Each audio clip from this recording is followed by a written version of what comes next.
আলমারিতে জামা কাপড় রাখার জায়গা পাচ্ছেন না?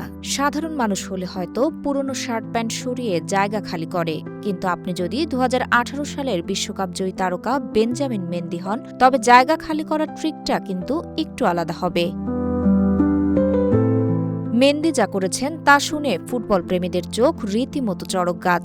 নিজের খোদ বিশ্বকাপ ট্রফির অফিসিয়াল রেপ্লিকাটাই সোজা নিলামে তুলে বেচে দিয়েছেন তিনি। আর সোশ্যাল মিডিয়ায় ট্রোলিং শুরু হতেই তার সোজা কথা, ট্রফিটা আলমারিতে অনেক জায়গা নিয়ে রেখেছিল।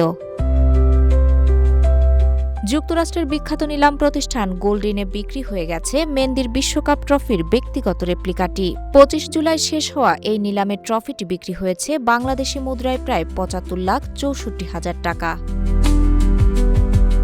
তবে মজার বিষয়, নিলামের রেপ্লিকাটি ক্ষতিগ্রস্ত হিসেবে তালিকাভুক্ত ছিল। ট্রফির নিচের অংশে ফাটল ও কিছু ক্ষয়ের দাগ ছিল। রেপ্লিকাটির সত্যতা নিশ্চিত করতে ক্রেতাকে মেন্দির স্বাক্ষর করা একটি সত্যতা সনদ দেওয়া হয়েছে। খবর ছড়িয়ে পড়তেই ট্রফি বিক্রির জন্য সামাজিক যোগাযোগ মাধ্যমে সমালোচনার ঝড় ওঠে, কিন্তু মেন্দি দমার পাত্র নন। সমালোচকদের উদ্দেশ্যে সাফ জানিয়ে দিয়েছেন, ওটা আমার ট্রফি, আমি যা ইচ্ছা তাই করব। এখানেই শেষ নয়, সামনের দিনে আরও ট্রফি বেচার হুমকিও দিয়ে রেখেছেন তিনি। বেচার মতো নাকি আরও অনেক ট্রফি তার কাছে জমা আছে।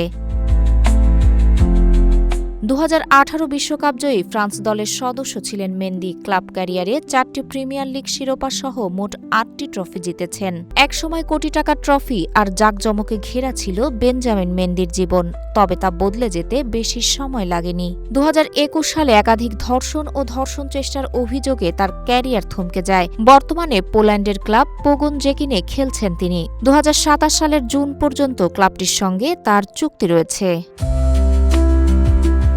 তাহেরা আক্তার, রূপালী বাংলাদেশ।